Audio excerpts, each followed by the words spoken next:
So once we've taken the back of our opponent and gripped nice and low to control from the back, let's have a quick look at some of the common finishes or some common options that we can do once we've secured the back. So whether the clinch happened from a defensive or an offensive perspective, if Clint grabs my head, it gives me the option to take his back. And again, when I grip, I want to grip nice and low, because if I'm too high and he leans forward, he's going to take me off balance. So I want to grip nice and low. Once I've gripped nice and low, I need to hide my head. So I'm just going to put my head down, because if I have my head floating around here too much, he can elbow, he can headbutt me, and I'm also an easy target for other people. Whereas if I get my head close to his body, I become a little bit harder, at least for Clint to hurt me, and also I minimize myself as a target, as long as I'm aware of who else is around me. And it's at this point that you'll need to make a tactical decision. And again, this is where we look at consensual sparring compared to street combatives. If this is a street situation and I've attached myself to him, I really have made myself a much easier target than if I am moving around. So once I've taken the back, I need to be aware of what's going on around me. I may use Clint as a shield momentarily to protect me from another person or other people. Now, if I make the decision that I've got time, one of the best ways, or a very common way of neutralizing an opponent, is to strangle them. So from this position, I'm going to put my dominant hand around under the neck, if I can get it, just around the shoulder. It doesn't have to go all the way through to the choke immediately, but it should go just across the collarbones. Then from here, my other hand is going to go to his lower back and block, and basically push as I back out a little bit. What this does is it cancels out a person's ability, or makes it much harder for them to throw you over the front. And also, if my opponent's a lot taller than me, it starts to bring him down to my size a bit more. And as you're doing that, I want to cut my hand in a lot deeper, so that I'm ideally trying to grab right around the back of my shoulder here, nice and tight. And you'll notice that my elbow at this point is right in the middle. Now, you can't see that when you're in the heat of the moment. There's no mirror around. So you're just going to have to learn to feel the depth of your arm going in, partly by whether you can grab your shoulder and also just by the sensitivity of your arm here. But you will need to get this nice and deep. If it's too short and we start to apply the choke, it might create a situation where he'll tap.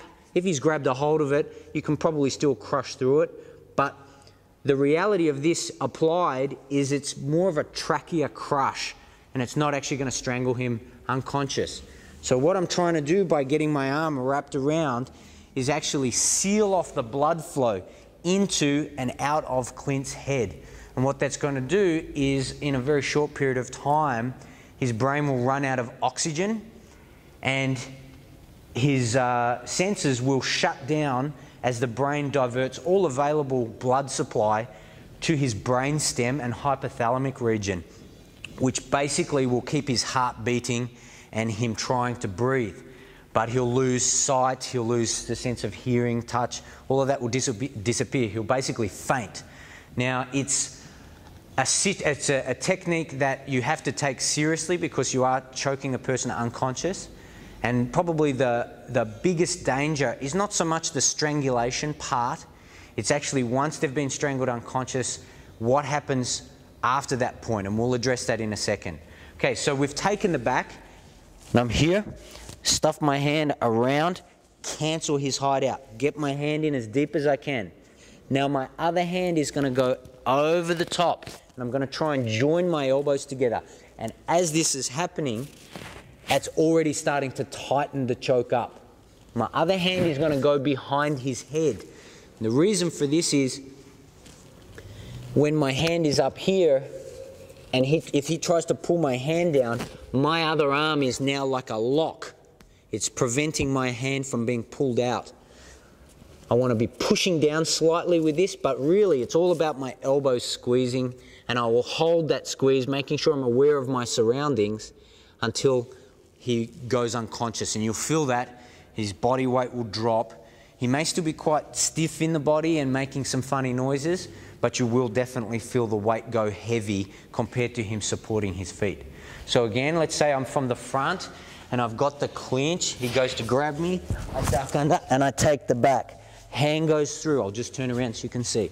Stuff the hand through, lock it off, squeeze, and get the tap. Now, when I'm doing that squeeze, it's not just together, it's also down. You don't want to put the choke on and then lift up, because if you look at the size of the hole in my arms, even if I grab a hold of my shoulder, if I go up, that hole gets bigger, not smaller.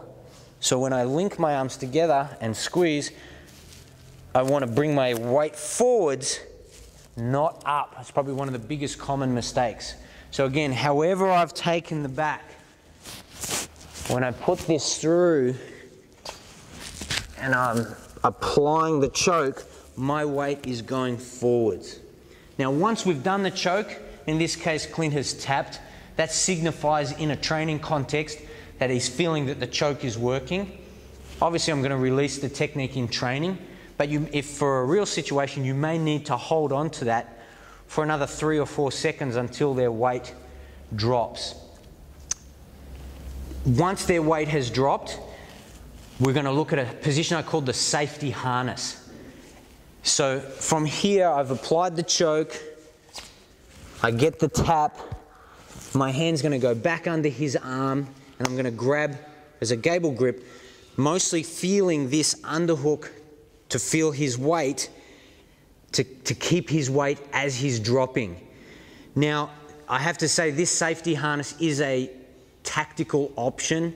You don't have to do this, but it's potentially going to save you a lot of hassles legally compared to dropping someone on their head and them cracking their skull open. So when we're here and his weight drops, I'm just going to hold on to this, just drop completely, and his arm will slide and he'll fall down on the side, and I've avoided his body totally falling, especially forward or sideways directly onto his skull. Okay, so again, I've taken the back, I get the choke, I start squeezing. This may take a little bit of time.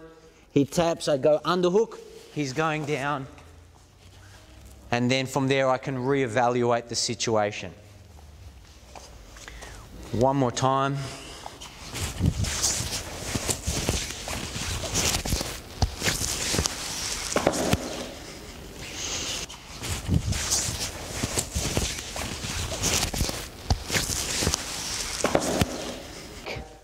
I get the choke, I start squeezing. This may take a little bit of time. He taps, I go underhook, he's going down,